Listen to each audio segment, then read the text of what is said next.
Good evening, everybody, and we have a very powerful and exciting panel. I have some very interesting and esteemed guests on the panel, and I'm totally excited to talk about this. Uh, how's the conference been so far for everybody? Good? Okay, so we are talking about the next 10 years of Bitcoin, but we cannot just have a hard line only on Bitcoin because there is so much happening around Bitcoin and with other emerging tech that we'll have to cross over a bit outside of Bitcoin as well. And let's make this very interactive. Please feel free to jump in. Whoever feels they have a better expertise in that domain and they would like to answer, I would love to start with that person immediately. Just a second, guys.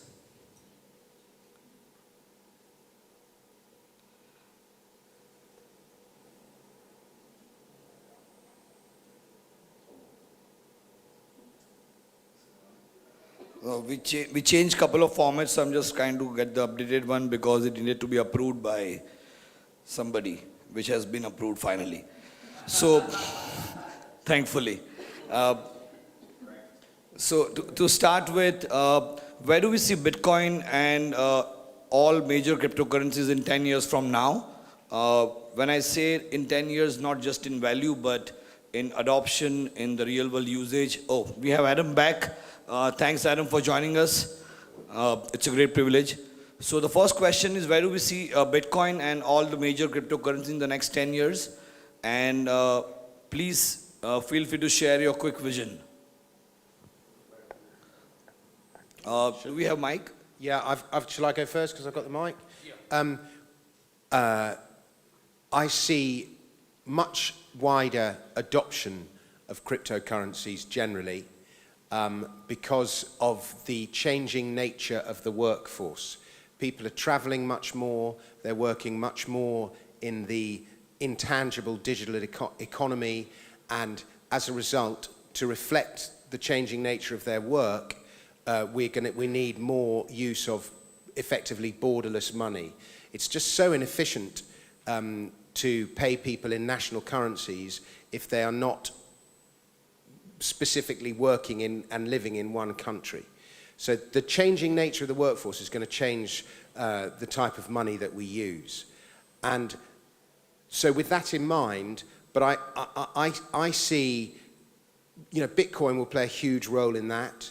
I think, as a result of this conference, and particularly as a result of listening to you, I've become very skeptical. I've become a bit more of a Bitcoin maximalist than I was, and I see the flaws in all the alt currencies.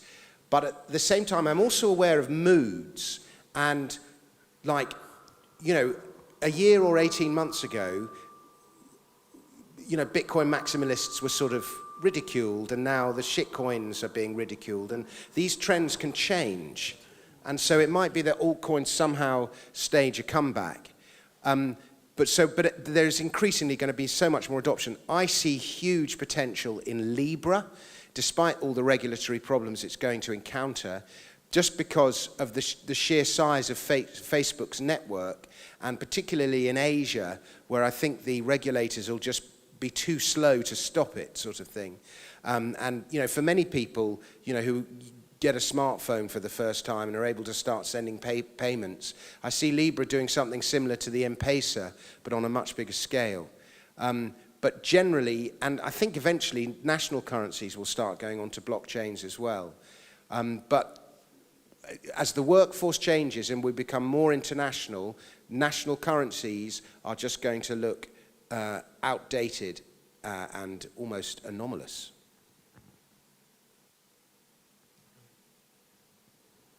Hi, yeah. So I think over the next 10 years, it's a big question because that's a long time period, but I think Bitcoin is going to become dominant not just in the sort of government fiat world, but also in the crypto world, which it already is at like 70%, but I think it's going to extend that a lot further with its dominance. And the reason for that is just the thing I look at for where Bitcoin is going to be is its network effects. So it has several interlaced network effects such as speculation, merchant adoption, consumerism, mining development. And the ones I'm really interested in, which I think are coming up, is financialization and the global strategic asset part of Bitcoin, which I think is what is going to really drive it to become the dominant unofficial global reserve currency of the world.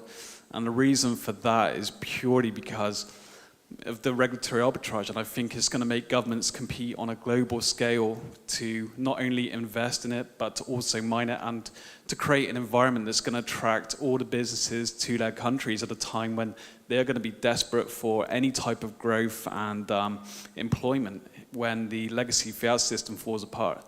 So that's the way I see it, and that's why I think Bitcoin has really become dominant, and that's what will push it towards the hyper-Bitcoinization stage, where if you think Bitcoin is expensive at 10,000, wait until a large chunk of the 400 trillion global assets finds its way into Bitcoin. I won't be surprised to see it do another 100x from here. I think that's realistic. So that's where I see Bitcoin going over the next 10 years. Yeah. All right, I'll try to make it quick. I'm not concerned whether, like the altcoins, I think they're all going to trend towards zero. So it's only going to be Bitcoin. I mean, it sounds great. I mean, I don't know. I have to wait for Libra to launch. Like, I'm not going to speculate whether Libra will or won't launch. It may never launch. Facebook has tried to do payments before. Libra's too weird to me. I'm not gonna. I'll speculate on Libra's success after there's actually a Libra for me to hold. Until then, it's just a white paper that may or may not arrive. But look, I do believe in Bitcoin. I think it'll do very well within 10 years, especially in 10 years from now. I think there will be a major global economic downturn, not next year, not the year after, but within the next 10 years. Yeah, probably on the second half of that. But my biggest concern is not even the mining structure of Bitcoin or the Bitcoin core code or quantum miners. My biggest concern is actually like the European government and Australian government and the US government actually getting together for once and just declaring a war on Bitcoin. Because I think that would be dangerous for a lot of us, especially those that have it in a public eye. So that's actually my biggest concern as to whether the governments are going to accept it or not. Bitcoin is going to win regardless, but just like marijuana won, but it took 40 years, right? Like, I don't really want this fight to last 40 to 50 years. So that's my only concern. I mean, I'd say I think it's interesting how Bitcoin can exist in 10 years as a thing that's not that much bigger than it is. You know, when you talk about, Bitcoin, say, 5 years ago, 7 years ago, could Bitcoin exist at that stage in another 10 years? And I think the answer is no, it would be too small. It would get killed off by, some low-level bureaucrat who had a bit of spending money left over, for his yearly budget. But Bitcoin's now at the point where it is big enough that it actually does take concerted effort to go take it down. And I think there's a decent chance that effort will never come because governments will, never get together and decide to go get rid of it. I mean, look at how in the US Ethereum, for, all of its dubious starts, it looks like the regulatory response to that's basically been, well, we'll let that one be an exception. We're not going to even bother trying to go fight that. And Ethereum is much easier to kill than Bitcoin is. I mean, at very minimum, its market cap is 10 times smaller. It's far more centralized. And if they're not even going to pick a fight with that, let alone Bitcoin, that actually says something really good. Now, this isn't guaranteed. Maybe they will get together and properly, work together. But I mean, when was the last time you saw, the U.S. and Europe really feel good about fighting something together? You might have to go back a few decades. So I think that's a very hopeful thing. So the question is about cryptocurrencies in 10 years from now in general, and the point is that cryptocurrency can mean actually anything. If it means any kind of financial value which uses cryptography to be transacted digitally, then I see a lot of cryptocurrencies like Apple shares, Facebook shares, national debt, dollars or euros on top of PayPal. They are cryptocurrencies by definition. If with cryptocurrency you mean actually decentralized cryptocurrencies, then I only have two of them in my mind. I know that many of you think that I was going to say one because of the shirt, but I think that in 10 years we will see two major decentralized cryptocurrencies. One, Bitcoin, will actually start to fade away. People will not use, adopt, and talk of Bitcoin outside a very small niche. The other cryptocurrency will be the Satoshi. That will be something. Yeah, it's I mean, more, a little less divisible, but it is not so expensive as a Bitcoin. Bitcoin will be a niche phenomenon. Satoshi will be a mass phenomenon. So I think like when we try to think about the future of Bitcoin, where it will be in 10 years, I think it's very hard because there are a lot of external factors that may influence the future, the future of Bitcoin in the coming years. Because it's fairly easy to try to predict the technological developments. We can try to project the past years in the future. But we cannot really predict if there will be a financial crisis in the coming years, if the political situation will change. Because actually Bitcoin will be adopted only if there is enough people that actually need it and they know there is this tool that can solve some problem for them. And nowadays I'm not sure there are that many people that actually really need Bitcoin, because in the developed countries the financial system is still quite stable and functional. But this may change in the future. So maybe due to external factor we may have mass adoption in 2 years, or it may take like 40 years. And also I think like we always focus mostly at Bitcoin usage at individual level, while I think maybe we will see the adoption starting more from a nation state level. Because at national state level is where we are closer to already have some sort of anarchy. So there is no real like international body that really can enforce rules to nation states. We have like the United States, but it's not like really that powerful to enforce rules.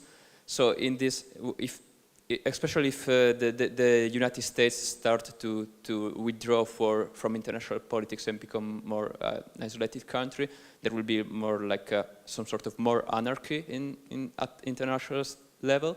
So Bitcoin will be maybe very useful to do international settlement between countries. Because already today many countries are stopped using the US dollar for international settlement because they're afraid of sanctions that may happen in the future.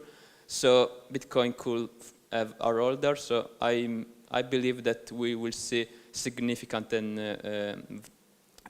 adoption at that level before we will see it at the individual level.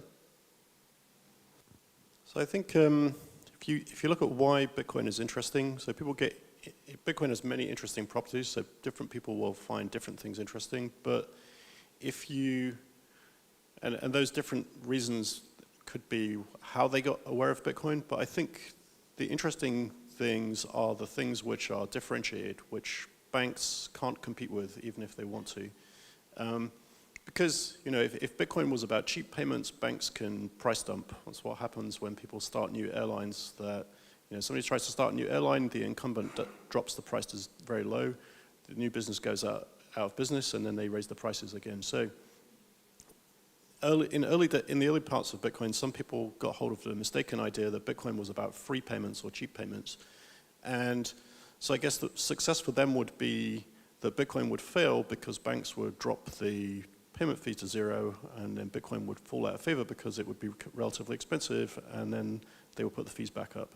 So, but I think that's mistaking the value in Bitcoin. I think the value of Bitcoin is that it doesn't require permission, and you can just open a wallet and start to receive Bitcoin.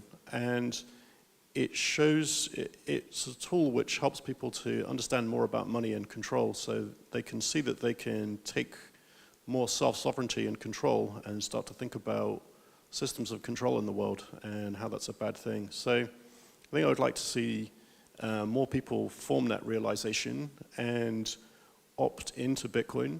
Maybe not, it doesn't mean that they do everything in Bitcoin or that they invest 100% or 110% or something, but that they recognize the value of being partly invested in Bitcoin and the types of payments that are possible with Bitcoin that are not possible otherwise, or that expose you to tracking or risk by doing in other ways than using Bitcoin. So, one thing I've said before is that if you want to identify a differentiated transaction, you would think if you tried to do it with Bitcoin and Bitcoin was down for maintenance, which doesn't happen in practice, then what is your reaction going to be? Is it going to be, oh, well, no problem, I'll just pay with my debit card or with cash, or am I going to wait till it comes back up?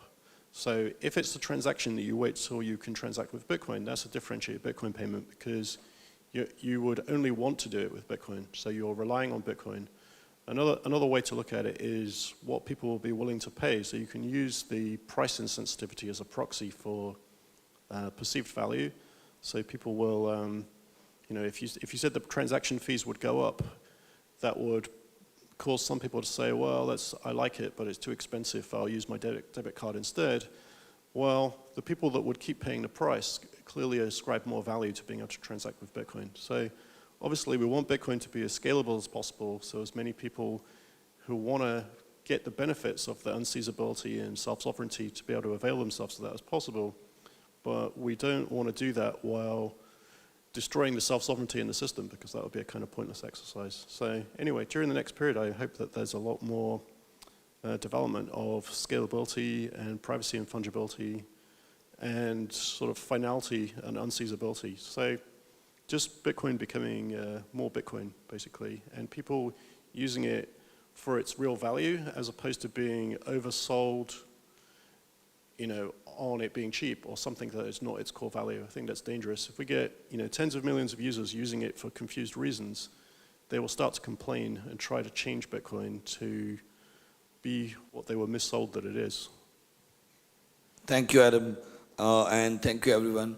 With regards to just a small addition with regards to Libra, I don't know if you have seen the news today, MasterCard, Visa, PayPal, Stripe, everyone has left, and completely, eBay as well, have completely detached themselves with Libra, and I don't see that as a very positive news for Libra, even though they have the network effect and all of that. But it's definitely like suddenly all of these guys who are running towards Libra are now running away from Libra, which is quite funny. We'll see how that pans out. But with regards to adoption, coming back to one more important question, if you look at the e-commerce data just for 2019 alone, we are currently at around $3.5 trillion worldwide. And I strongly feel when I speak to college students globally that they really are doing everything online. They are purchasing, including their groceries, online now. And I think the overall e-commerce usage is definitely going to be a very powerful adoption pusher in a way. But I'm not sure if Bitcoin is ready to do that now or even after a few years, or are there any other cryptocurrencies who are going to really take that space, because that's a big chunk of transactional value out there. $3.5 trillion per year is not a small amount. And now there are companies, I was studying a recent new company called FXC, Flexacoin in New York, who have claimed to solve some interesting situations in this space. But what is your view, and which is a cryptocurrency, or will Bitcoin ever be ready to take on existing payment options like all of them, right from PayPal to MasterCard to Visa, and it's still a good value for the buyer and the seller at the same time? Well, Peter. I think, when you're talking about like online payments, things like groceries and so on, we're definitely going to see cryptocurrencies take that over. In fact, we kind of already have. We've seen the cryptocurrency called Visa and the cryptocurrency called MasterCard, and they use crypto, and there's a currency involved. So right there, you've got a cryptocurrency. It's not a very decentralized cryptocurrency, but that's the technology. Kind of a bit of a kludgy one. I hear their databases don't have good blockchains behind them, but from the user's point of view, none of that stuff matters. All that matters is, are they allowed to go and buy their groceries? And for most use cases, for most people, no one's going to tell them not to buy their groceries unless they run out of money, and Bitcoin can't help with that. So, I think getting back to Adam's point, like we can't compete against that. We might be able to compete against that in a place like, say, Hong Kong, where there might be a significant number of people in 10 years who, are de-enfranchised by their government, but it's a tough thing to compete with, and it's not, we're never going to capture a significant chunk of that $1 trillion unless the world is a unrecognizable place. Yeah, so, agree with Peter. So again, what I'm very confident in, it's not going to be another cryptocurrency, what people call cryptocurrencies, altcoins. It's not going to be any of those. The question is, will Lightning allow people to use Bitcoin to get into a chunk of that peer-to-peer, so you're paying, with Bitcoin directly to the merchant, or, but even if that doesn't happen, I mean, like if Coinbase ever actually knew what they were doing and they were, challenging the real traditional banking system or even the traditional exchange place in, the exchanges in the US for trading, Coinbase can let you pay centralized with Bitcoin underneath the way we currently pay with credit cards or PayPal. So Bitcoin can still do it, maybe not directly or indirectly, or as long as the US dollar is stable, that will, in the US, it will be that. In your local currency, you might use that. So I just know what it's not going to be. Yeah, I completely agree with Peter and Ton. I will add that you can watch it in this way. You can pay with Bitcoin as a currency on top of any kind of credit card system. Right now, if you are Revolut, you can send dollars to your friend via Revolut or Bitcoin via Revolut. It's the same thing. The only difference in favor of Bitcoin, or Satoshis eventually, is that with Bitcoin, you have a choice to use a completely trusted level, like credit cards or Revolut, and that's okay for e-commerce. I mean, if you are in a place where regulation is good, security is good, and you don't really care for carding and stuff, let's use Bitcoin on top of a credit card system. That's not a problem. But then you can make a lot of modular choices to get more and more trustless. You can do a credit card or Lightning, which is kind of trustless, kind of secure, or base layer settlement, which is super secure but a little bit slow and expensive. With the alternative fiat money, you have the first choice, you can do the same, but you don't have the second choice or the third choice. So that's a net win for Bitcoin. The only reason that Bitcoin will take time to win over the alternative, which is fiat, is that fiat has two major advantages, which is basically the fact that there is a legal tender, so the demand for that is actually compulsory because of some laws that force you to accept it, so you may just want to accept that instead of Bitcoin. But that's, as it was said before, in a global world, legal tender laws are local, so in a very global e-commerce situation, they don't push demand so much as before. And then the second is Lindy effect. I mean, liquidity and history of US dollar is superior. Everybody's already, if you go around the world everywhere, in every black market from Venezuela to North Korea probably, people will recognize and accept US dollar. Bitcoin will have to make a lot better. We have the first kind of advantage will have to be so important and good to actually to overcompensate the second disadvantage. Makes sense. I was just going to add, in the marketplace, convenience almost always wins. And so whichever is the most convenient form of payment will be the form of payment that people use. And, if we're talking about, I can't see myself ever buying my groceries or my Amazon purchases or whatever with Bitcoin, partly because it's just more convenient to use fiat money in this instance. But secondly, because I'd rather keep my Bitcoins and I'd rather they took the fiat money, unless we're in one of those situations where Bitcoin's spiking to $20,000 and actually, do you know what, I'd rather offload a few, and if I can just buy some shit on Amazon, that's quite a good way of doing it. But, that aside, convenience will always take precedence. Now, we went out for dinner last night, and I bought dinner, because that's the kind of generous guy I am. And afterwards, the kind gentleman on my right was saying, let me pay my share. And I was like, all right, you can pay your share. And we were working out how to do it. And the most convenient way for Tone to pay his share was to send me some Bitcoins. It literally was. Otherwise we would have to go PayPal or send you a... It was just... So in that instance, Bitcoin was actually the best means of payment. And I must send you my wallet address. And So that's the kind of instance. So I don't see the growth in Bitcoin adoption worldwide coming from institutions. I think it's going to be from small businesses, freelance workers. I see, I'm repeating myself, but I see extraordinary growth from this. I said it in my presentation of the growth of the digital nomad. There's going to be 1 billion digital nomads by 2030, 2035. And these people, small businesses, the most convenient form of payment for them, a lot of the time, is just going to be Bitcoin. And that's where the growth is going to come. Though, something I think needs to be pointed out here is privacy is a big issue, and even for normal average people. I mean, if I get HIV and I need to go buy a book on it, the moment I do that on Amazon, suddenly health insurers can go find out my status and go deny me coverage. And also, even if I'm not the one with it and I'm buying it for someone else, I've got that in the back of my head thinking, well, if I get this, they might think I have this disease and still deny me coverage. And we know in the US and many other places, there's a lot of efforts to make this kind of algorithmic denying, algorithmic discrimination much more legal than it even is right now. And some countries are kind of going somewhat the opposite direction. You get, GDPR, which in certain cases would prevent that. But it's very tough for fiat payment rails to compete against this. Because there are many, many things, regulators, for instance, that are trying to make these things less and less and less private.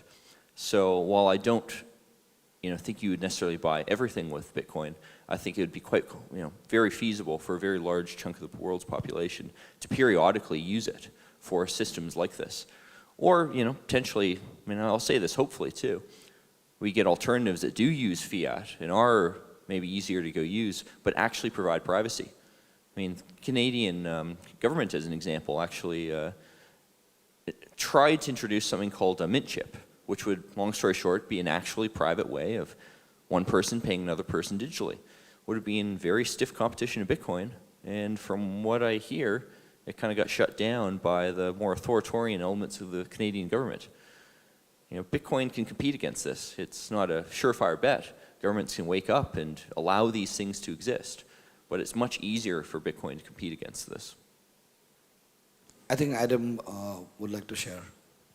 So it depends why you want people to use Bitcoin. I think you want people to use Bitcoin because they understand its intrinsic value and decide to opt to invest in some with understanding of what they're buying. So I think some people, another thing is I think some people think that they're invested so they want the price to go up, and they think the way the price to go up is to, mass market to millions of people to use it for retail trade. But I think that's actually backwards, that retail trade creates almost zero impact, positive or negative, on the price because, firstly, they're small values, so they don't add up to much. If each person has, $10 or $100, you can have 1 million of them, and it will be some money, but it's flow through, right? They use it, they buy some stuff on Amazon, and what does Amazon do? They sell it immediately, right? So it's very high velocity, so it doesn't add up to much Bitcoin. A very small amount of Bitcoin could support millions of users trading like this. And secondly, they have no intrinsic value for it. If it gets converted and the stuff they buy gets shipped to the home address, it's not delivering any value whatsoever, any fundamental value, right? So whatever value it has in terms of finality or cost can be matched or exceeded by Visa or whoever they're using. So, and if you do care about price, I think it would be a much better marketing strategy to figure out the people with sensitivity to the issues that Bitcoin does fix, like unseizability. So asset protection is an industry in the world, and there's a lot of money wrapped up in asset protection, tax structures and things.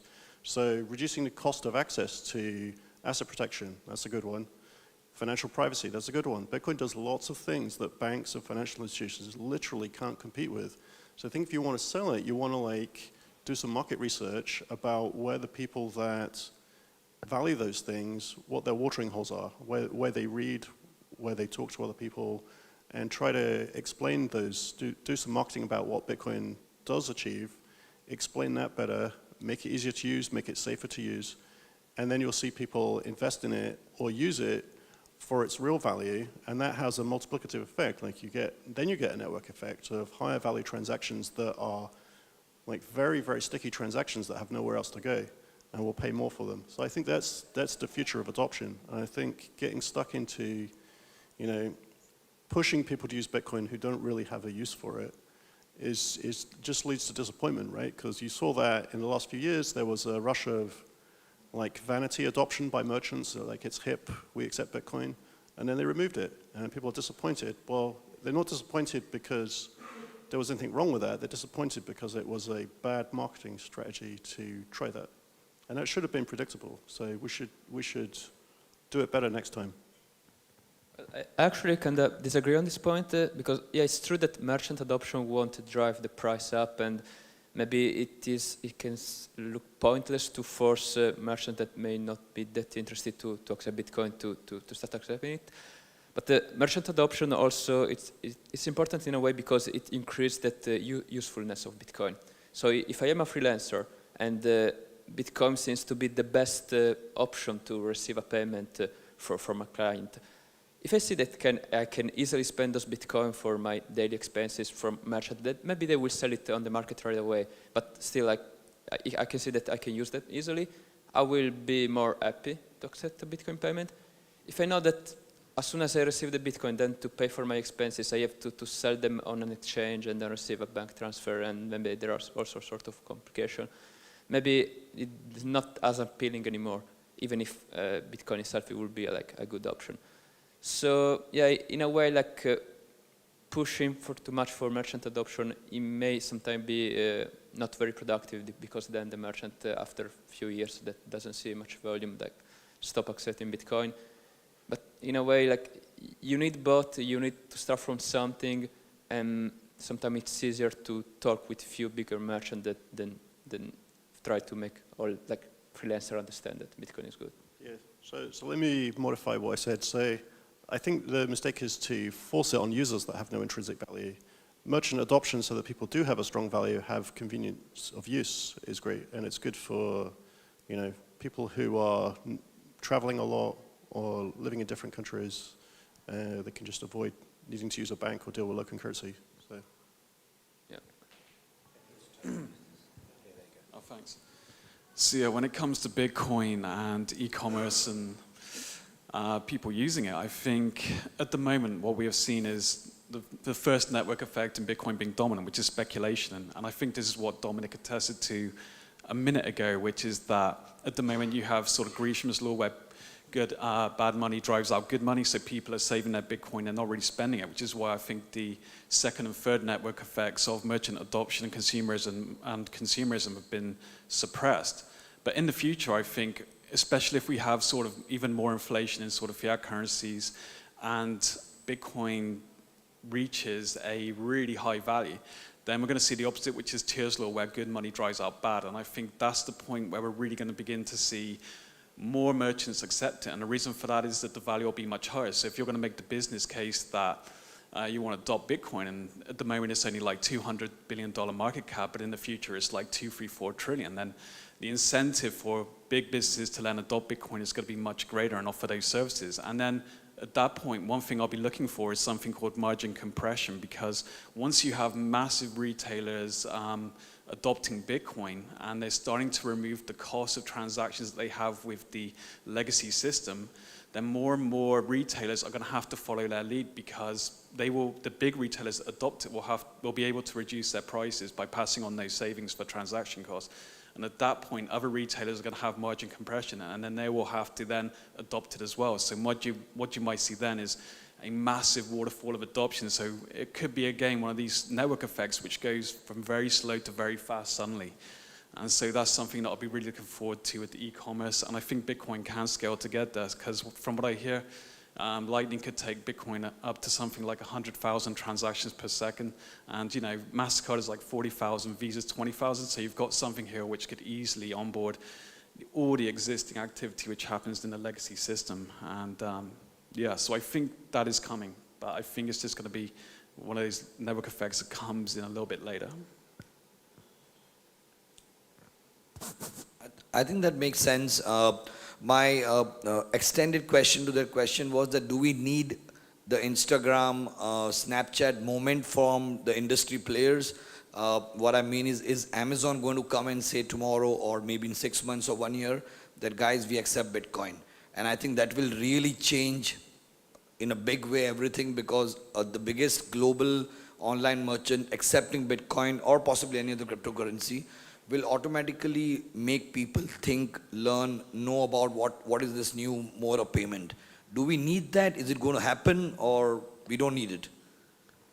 I don't think we need it. Actually, if that is to happen, I made this argument. There's an article I wrote in 2014, I want to say, when Braintree was it? I never actually heard of it before, but it was something, subsidiary of PayPal was going to do it, and there was talk of PayPal accepting Bitcoin.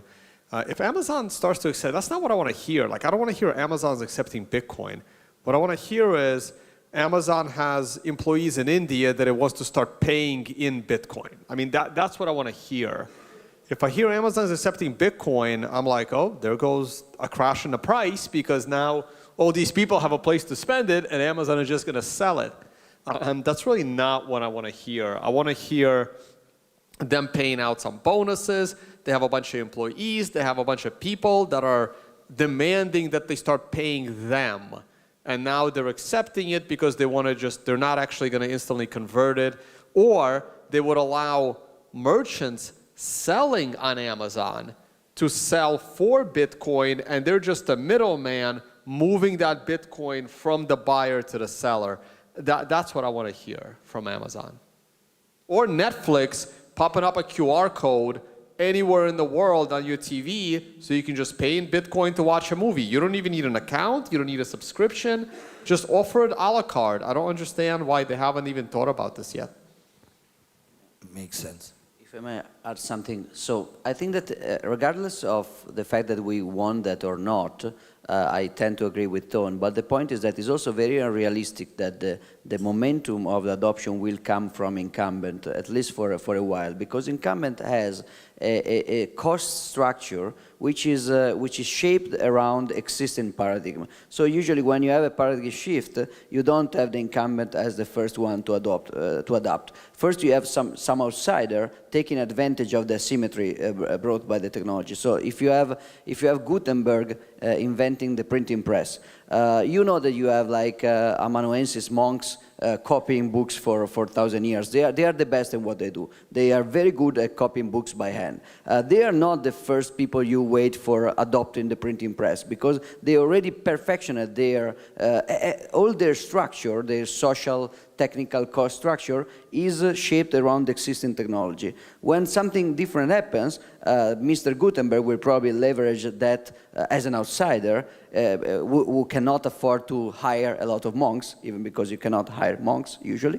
He will be ready to adopt the new paradigm, while monks will eventually stop transcribing by hand, and then the Vatican libraries right now, they are all digitalized, but it doesn't come from that. It's not that, I mean, you have digital pictures, you don't wait for Kodak to start adopting digital pictures. You wait for other things making Kodak irrelevant, and then eventually Kodak either fails, or if it doesn't, it will adapt.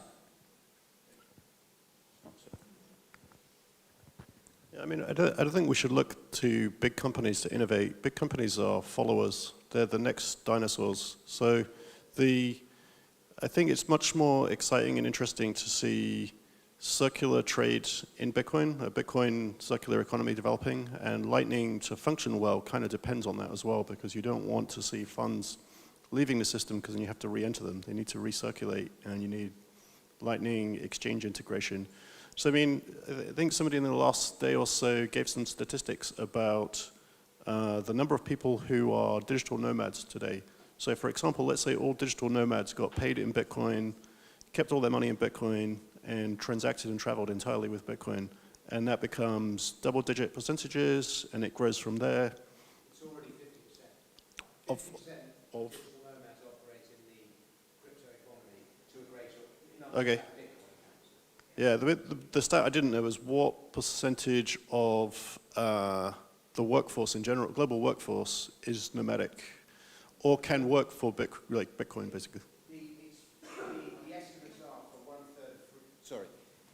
The estimates are that 1/3 of the freelance workforce will be nomadic by 2030, which would be, and the freelance workforce will be, the workforce will be 6 billion people, so the freelance workforce will be 3 billion, so the digital nomadic workforce will be 1 billion by 2030. Okay, 1 billion Bitcoin users in a circular economy. That'll do something.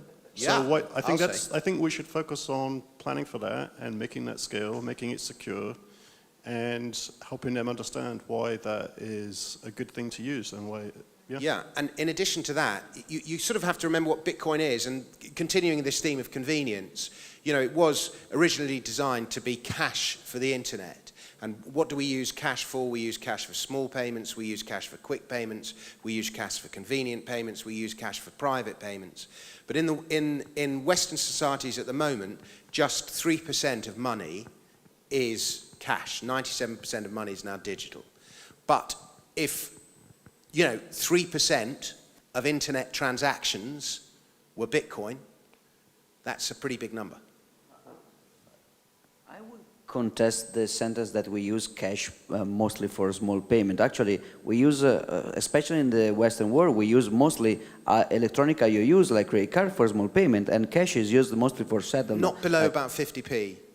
We still use cash below about 50p, and in America they don't. Well, especially for face-to-face brick and mortar. But if you think about e-commerce, cash is because there is in the Bitcoin and scam coin space, there is this meme that cash means something like very cheap and fast to move. Yeah. But cash is super slow and expensive. Usually use that for settlement, and you want just credit to be fast, and cash is the Sure, but if you're buying like a pint of milk or something like that, even today, you'd still use only face-to-face. If I use the e-commerce, well, it's immediate. Yeah. But the bizarre benefit of, or exciting thing about Bitcoin is, as well as having this potential use for sort of small cross-border payments, I think a lot of people will actually use it for large payments because it is, real money. And its purchasing power will last. So I think it'll have this bizarre thing where it'll be used for small cross-border transactions, but also large ones. I mean, I think kind of with this example of an incumbent accepting Bitcoin, I think it could actually have a major effect, but in a different way. And, I'll give an example of, where I'm from Ontario, Canada, and we have legal pot. The US does not.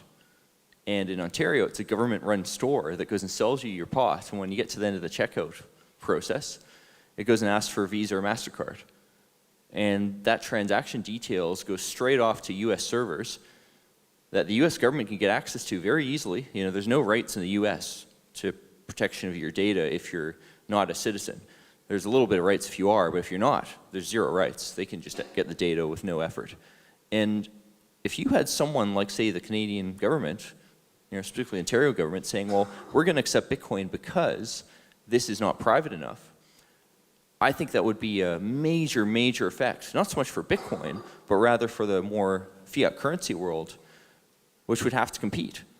I think you'd have a lot of pressure on the likes of Visa and MasterCard to offer a cryptographically secure, proven privacy solution. It may not be decentralized, it probably wouldn't be decentralized, but it would shake that whole thing up by showing that this kind of financial privacy matters. Same thing with drugstores. You go off and buy some drugs, prescribed by your doctor. The amounts are more than enough information to figure out what medical condition you have. That's just not acceptable. We should not live in that world. And having a few key people like that would radically change that discussion, even if it wouldn't make the Bitcoin price any higher. And I would add to that, let's say you make that pot transaction or that illegal transaction when you're, a 19-year-old student, and 25 years later you want to be a politician or something. The record of that illegal purchase, is there, and if a journalist or whoever wants to Keep wants in mind, to research it and find you out. This is a legal transaction. Yeah, I know, but the fact is, let's say I go, but you might then want to pursue a career in something where that legal transaction is illegal, and that thing can be used against you, or it becomes 20 illegal. years down the road. Or it becomes illegal. That makes sense. I agree on the a big moment. Let's see how that pans out. I definitely read some data on the Canadian wheat pot industry, how it affected their entire own economy and what kind of money they were able to raise through taxation. And it was a very, very big step. And I think a lot of countries are looking to do the same as well. With regards to your description about you completely got converted by Tone Ways in his talk. What was the turning point? Yeah, that's a new term. I think we should have it on Twitter soon. But what was the key point of you suddenly going back to Bitcoin 100% and having some doubts about altcoins? I still call them altcoins. Yeah. Well, listen, this was like the sort of the final nail on a journey that's been going on. It kind of started when we were looking to buy coins for Cypherpunk Holdings, the Canadian company that I'm a director of. And originally, we were planning to be 30% in Bitcoin and 70% in the other privacy coins allocated to, Monero, Litecoin, Zcash, and so on. And then I was just looking at them, and their charts were horrible at the time. I was just, we can't buy this shit. So we kept scaling it back, and then as each month went by, there just kept being reasons not to buy these various coins. And so the Bitcoin allocation went to 50%, and then it went to 66%. And then in August, we were having a row about it. And I said, look, we've got to have at least one privacy coin in our portfolio. Otherwise, we're just a Bitcoin company. And so we thought, we'll have Monero is like the sort of number one. So we go, okay, we'll be 80% Bitcoin and 20% Monero. And I was going 20%, and Matonis was going 10%, and Mo was meeting us in the middle at 15%.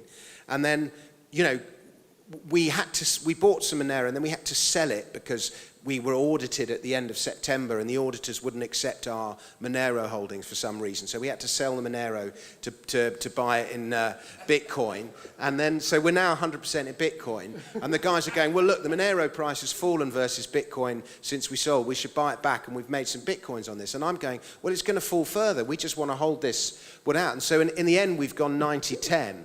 But then, so I'm just like, it's ridiculous. And, in the meantime, we're investing in Samurai Wallet. And I didn't announce this at the conference because the deal hasn't been done yet, but it looks like we're just about to have an investment in Wasabi as well. And you see these kind of things, and you go, well, why do you even need Monero? And then, so all this is going through my head, and then I just listened to Tone. And, I've seen so many junior mining companies in my other life investing in mining. I'm talking about physical gold mining, just be found out, they try and make out that by investing in this junior mining company, you're actually investing in gold. And no, you're not. You're just investing in a bunch of crooked geologists. And I just saw Tone's talk, and I thought, oh, this is the same fucking story all over again. I actually am a geologist. That was my degree. Yeah. Well, there you go. So that's how you know. It takes one to know one, and so that's kind of the journey, but. That's very interesting. Thank you for sharing that. I think Tone has been doing this job aggressively globally, and it's scary how many people he has converted so far. I sometimes really get scared about my own altcoin holdings after listening to Tone for a moment. And then I rewire my brain. I said, okay, I believe in myself, or something like that. But with regards to the narrative, which has been going on for many years, and I have seen this right from Roger Ver's first presentation 9 years ago, and it's still now everywhere globally, about leveling the playing field of wealth distribution and combining with the financial freedom facilitation of the global mass population. And there's only one thing which can make that happen, and it's Bitcoin. I understand the financial freedom part. I think Powell spoke on that in a very different manner as well. But I still don't get, or why should people believe the whole narrative of leveling the playing field of wealth distribution? How on earth is Bitcoin going to do that? I have really no idea about that. I mean, why can't Libra do that? And I say that actually kind of seriously. Like, in terms of being able to move money around the world, if Libra can overcome these very, very, very big regulatory challenges, they might very well achieve that. It just depends on how aggressive governments are and whether or not the centralization kills them off. Maybe it will, maybe it won't. So, with regards to Libra, it makes sense for a lot of the unbanked population globally when you look at Southeast Asia and many other parts of Asia. But I don't know how it still does the level playing field of wealth distribution. There was a very common narrative when the ICO boom was out of control globally. And I met a lot of people from very different countries who really were actually gambling with their money, participating in ICO. However, this population was fully aware about the risk they were taking to do so. And they said, we are okay to lose a couple of €100 by participating in this company, because still now, since our birth, we've never been able to participate in any IPO, no Uber, nothing. I mean, Uber is a bad example, but any good IPOs. And they really felt empowered that first time a fisherman sitting in a completely outskirt of Thailand is able to participate in ICO in London or Switzerland by contributing €200 worth of Ethereum. It was a very powerful moment. I think you have at least three very clear ways in which Bitcoin levels the playing field. The first one is the permissionlessness of the system, basically allow you to overcome some kind of wealth thresholds to participate to stuff. So if you participate to a global financial market, you become richer because you can, on average, because you can exchange with more people, so your marginal utility grows. So if people can exchange with more people, they become richer. But most people cannot exchange with other people because they cannot participate in financial market because they are so underprivileged, so not powerful, that the more powerful player created thresholds in order to protect themselves from competition. So I'm rich, I create an entry barrier, so whoever is way less richer, less powerful, cannot enter and cannot compete. Permissionless systems tear down some of these barriers. The second major redistribution of money is that if Bitcoin succeeds as a monetary phenomenon, then it switches back the tendency of the system from a debt-based system in which you want to spend everything and to get into debt, to a saving system, a proper capitalist system in which you don't spend everything, you just save and then you invest what you saved. And if that happens, the power balance moves from debtors like nation states and other big players to savers, which are more, well, let's say a different class of people. And third is, in general, Bitcoin is a defensive technology. When you have the defensive technology, usually the equilibrium changes in favor of the victim of the persecution and not of the perpetrator, because the perpetrator is powerful enough to use the state-of-the-art technology. So when you have the change, usually this change can, well, sometimes not, but like gunpowder, change the balance of power, sometimes in favor of the underprivileged party, because it was a paradigm shift, and like I said before, the incumbent was not ready to adapt to the paradigm shift. I think it's important to focus. There's a difference between the unequal distribution of wealth and a level playing field. Now, you know, really, throughout all of history, there hasn't been a society where wealth has been equally distributed. And if you looked around the world today and said, where is there the most equal distribution of wealth within a country, the answer would probably be North Korea. That's probably where wealth is most evenly distributed.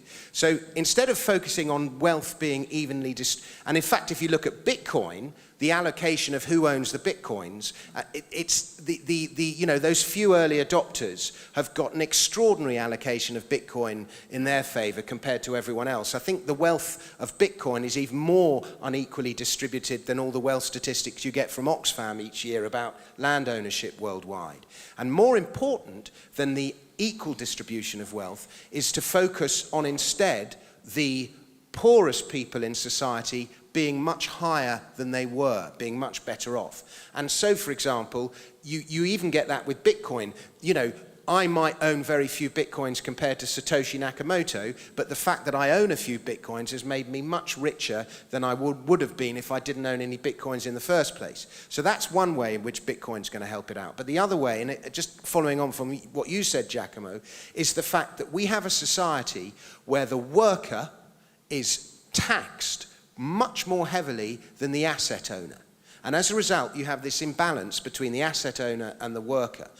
And most people, workers' tax, it ends up being, by the time you pay all your taxes, roughly 50% of everything you ever earn is taken from you. Not only are you taxed heavily, the money you are paid in for your work loses its value every year. And the salary increases you gain often don't compensate for the loss in purchasing power of that money.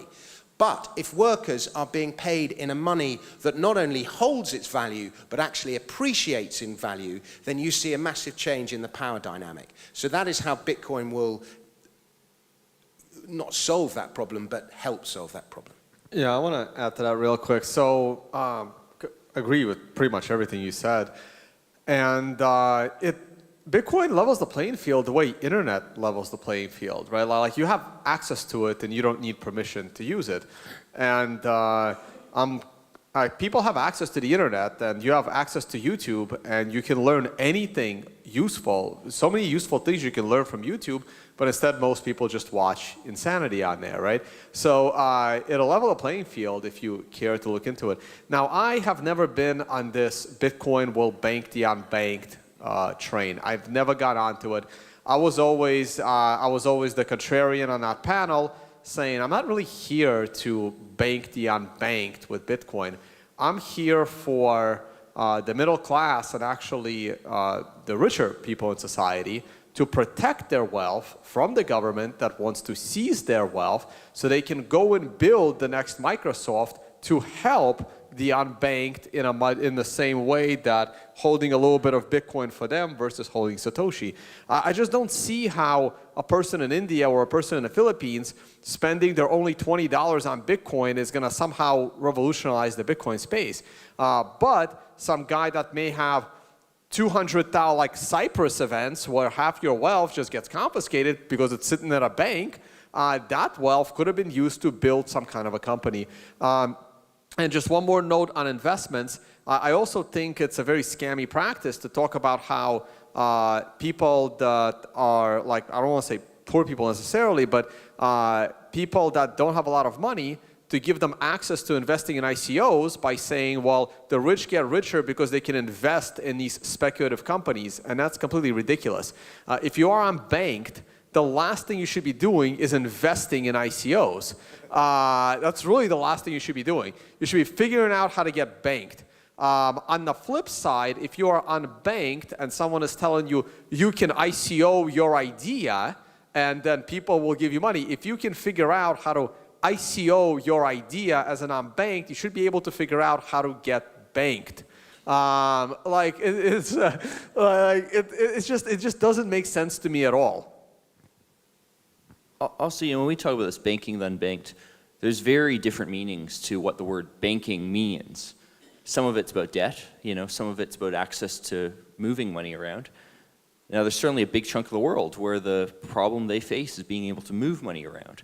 And for them, the banking service that they're lacking is, and as an example, I've seen this firsthand in a Bitcoin meetup in Kenya, talking to farmers who, frankly, by their standards, are very well off, but they can't buy fertilizer from their suppliers because of silly cross-border restrictions, silly restrictions within their own countries. So they were using Bitcoin to just do the obvious thing of moving money around. But could those farmers get a loan? Depending on the situation, yes and no. But that type of banking, Bitcoin has nothing to do with, because Bitcoin isn't about identity. And loans always have to be about identity, because someone's got to know where you are to break your kneecaps when you don't pay up. It sounds kind of crude, but all this stuff ultimately goes back to using violence to force a person to pay up. And that's what that part of banking is, and it always will be. So, ask yourself, what type of banking are we talking about? Yeah, can I jump in with one point here? So I completely agree with what everyone said, like things like playing by the same rules, pushing back on inflation, which is, I think, one of the biggest problems that the poor face, especially with depreciating asset. And you have the top benefiting from the Cantillon effect because they're closest to the money, and everyone deals with the inflation later on. But for me, one of the biggest is going to be removing coercion of the state, because I don't think money in itself makes you powerful. And I think we learned that in 2008 when all the most powerful financial institutions in the world got usurped by something more powerful, which is the markets. And the only reason they survived is because of coercion of the state, who came in and then rescued all of those companies through bailouts. So I think when you have Bitcoin and you manage to begin the process of separating state from economics, then they will no longer, if Bitcoin goes mainstream, they will no longer have that ability to do that without direct taxation of the citizens. So it will remove the ability for, or the advantages of using coercion of the state. And I think it's a problem as old as time, that we've always had coercion of the state, which distorts the playing field in favor of those that have access to the state, which is those with big money who can then pay off the, or in positions of power who can then access the state. So I think, yeah, in general, that could be one of the main reasons where removing the state from economics is going to be one of the biggest levelers. Well, myself, I'm not even sure I agree it is a problem we should aim to fix not to have economical imbalances. Also because usually when there are wealth imbalances is often something that happens when there is economic growth. So during the Industrial Revolution, there was huge imbalancing because those that were making the revolution happening were making a huge amount of money. Then when there is stagnation, the money started to level out and there is more quality. So Bitcoin is something that is growing very fast. So it's absolutely normal. There are inequalities that people that got early are making a huge amount of money. But it will something that is good because it's signaling that there is some value that is being created, so there is some growth. And this is something that if we consider something that has to be fixed, it will be fixed over time when there is stagnation and maturity. Yeah, I mean, I think that another way, so you mentioned the Cantillon effects, which is that when inflation does happen, it tends to disadvantage the poor actually, because businesses that develop strong connections and favors with governments absorb most of the free money that the government's printing, and it's only the people at the bottom of the sort of supply chain that get the least benefit. They experience the inflation first and get the free money last. So apart from that, I think that, you know, it's a bit like when cell phones were first used. The first cell phones were bricks and cost probably $10,000 or something. And today they cost less than $100 in many parts of the world for a basic feature phone. So you can expect technology to get deployed and become cheaper over time, but that doesn't mean that at the beginning of cell phone adoption, it should have, you know, stopped the world. We've got to reduce the cost from $10,000 to $100 or it's never going to work, because selling those $10,000 phones funded the R&D to build the $1,000 phones that funded the R&D to build the $100 phones. So I think we should content ourselves with Bitcoin being sort of owning an area of finance, which is the unseizability and unfreezability. So that kind of asset protection kind of does exist for companies and wealthy individuals, because they can use offshore trusts and tax structures and put money in a different state which has different asset freezing rules. But the cost to do that kind of tax planning is like $1 million of investable money, which is out of reach for 99.9% of the world. So if we can you know, provide technology to the next 70% of the world, then, you know, within a period of 5 or 10 years or something, the technology will be more scalable and cheaper, and the economic wealth that's created by providing more frictionless trade amongst that section of society will make the whole world richer and pull the next 20% up. And in the meantime, the technology will improve and the scalability will improve. So I think we don't have to panic and, like, you know, try to provide Bitcoin to somebody who's living on $1 a day and can't afford a phone and has other concerns in life, to say we've got to find a way to give them Bitcoin, because it's not realistic at this stage. So I think that was an unpopular thing that some people said at various times, but I think it's just like practically true. But we're still providing a very real social benefit by helping the business operators in countries where people work for $1 a day to compete on the global market and become more profitable. With their labor costs, they can be very competitive, but they have poor banking services or poor contracts. So if they can secure contracts, they can pay people more, and the people with the necessary skills become short, so that the labor cost shortage drives the prices and the wages up locally. So I think it's just, you help the bottom sector by a trickle-down effect, and you help the middle sector in any given society by providing lower friction access to global trade. Fantastic. Thank you, Adam. Yeah, something I want to go. I think your point about other ways of hiding assets is very important, because when you think about it, the assets that the richest in the world, in our world have, are the ones that are easiest to tax. Whenever you hear about governments trying to get rid of financial privacy to stop tax evasion and all this, always remember that it's really hard to hide the existence of land. It's really hard to hide the existence of big companies. There's all this things that rich people put their money into that's trivial to go tax in terms of how could you enforce tax law. If I have a big company, I'll have a dozen whistleblowers who'd be happy to report me to the IRS or wherever your local tax authority is. It's very, very difficult to avoid that unless, of course, you're politically connected. And that's ultimately why we see that tax evasion go on so easily at the high level, is they're politically connected. Bitcoin just, in technologies like it, just levels the playing field there and lets the people without the political power do exactly what people with the political power can already do trivially. Thank you, Peter. That's great. I think we are going to wrap up. We are already way out of time. But we'll take a couple of questions from the audience immediately. I think we have one gentleman asking a question right here. Thanks for the panel. In fact, I wanted to share a use case that maybe you don't know it because, well, I'm from Argentina. In Argentina, we have a lot of scarcity of dollars. We're broke, come on. So the government restricted the importation of goods, of certain things, but not because they want to protect the local industry or stuff, because they have no money. So if you present that you want to import something, but you show that you are paying with World of Warcraft coin or Bitcoin or whatever, they will not care. So there is another use case there. Thank you for that addition. We have many questions, but I'm just going to ask one which I got on Twitter right now. I think Tone is going to find this question very interesting. Perfect. The question is Bitcoin losing the decentralized and the open finance opportunity? And is companies like MakerDAO and DAI and Ethereum really taking a large and gigantic strides in that space? What do you think, Tone? Anybody else also, please feel free to add. I think the only stride in the space that Ethereum is currently taking up is the void and enthusiasm that has been removed from OneCoin conferences and BitConnect conferences. I just don't see what else it's actually doing. I don't understand at all what the point or how the MakerDAI, that whole project, makes no sense to me, and it never did.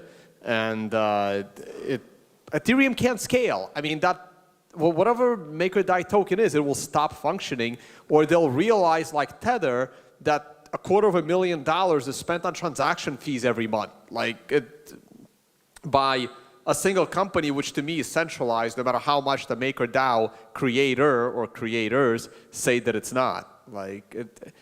I don't think that. No. I'll put it at a technical level. When you look at so many of these decentralized finance things, you find centralized points of failure like oracles and so on. And even ignoring those centralized points of failure, they keep failing because the fundamental economics of what they are trying to do doesn't really work.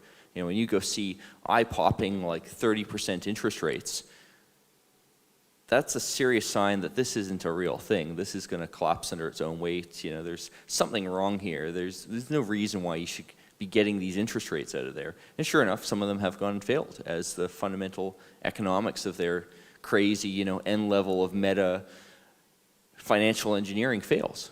Same way as we saw that in the real world when so many very complex ways of pricing things in finance in general have failed. So is that interesting? I mean, sure, if you're that kind of enthusiast, but I don't really think it has much bearing on the wider world. I think that it's a matter of informational asymmetry that will eventually get solved by more education and skin in the game and feedback loops. The point is that it's normal and healthy to have some degrees of experimentation. So you have the dreamers dreaming about something new that doesn't exist. That's fine, and we need that. Then you have on the other side the production level industry, and they have to provide something that works. So, for example, in the case case of derivative contracts. You have, let's even ignore the legacy institutional world. Let's think about Bitcoin, for example, versus dollar. You have BitMEX. BitMEX does work in a way. Of course, it has a lot of problems like political fragility, censorship. They have to KYC you at a certain point and to censor you. So it works and it has problems. Then there is the idea of the completely decentralized future market that has no flows because, of course, it's a dream. The problem is that now people with, which belongs to the dreamers, they are marketing a completely centralized solution, just like MakerDAO is no different from BitMEX. The idea of a decentralized MakerDAO is cool, but the realization of MakerDAO is just a BitMEX with some fraudulent marketing on top of it. Because you take the dream, you take the centralized project, you mix them, you shake them, and now people will think that the central point of failure of BitMEX are different from the ones of MakerDAO, but they are not. It's just in a way, the centralized projects are more honest than the fake decentralized project. But eventually, people with, as I said before in my presentation, the key is suffering. People will lose money, and that's super good, and they will learn. Yeah, I mean, I agree with all of those things. I think the aspirations are fine. Like, it's interesting, genuinely interesting, and it's not that anybody else didn't have those ideas. It's just that they are honest about engineering realities. So I think, in practice, what works for high assurance systems is bottom-up design, which means building a Unix-like philosophy of very rigid and robust and simple composable things, and building things that you can defend and will withstand attack on top of them. And I think, unfortunately, there's a dynamic in the ICO field space in the last few years to promise the moon and deliver things that don't really work because they're selling the marketing dream, right? So the more ambitious and all-singing thing they can present, they can push the price up.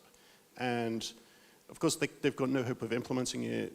It's probably not even implementable just logically, right? And so, but that's not to say that things that do that kind of thing properly won't evolve. They will just be built on harder engineering in simpler, more well-thought-out ways. The people doing the marketing are not connected to the engineering. They're kind of, you know, they're pure marketing coins almost. Not to say there aren't developers there doing interesting and useful things, but it's very hard to build dependable systems when your attacker is running your code.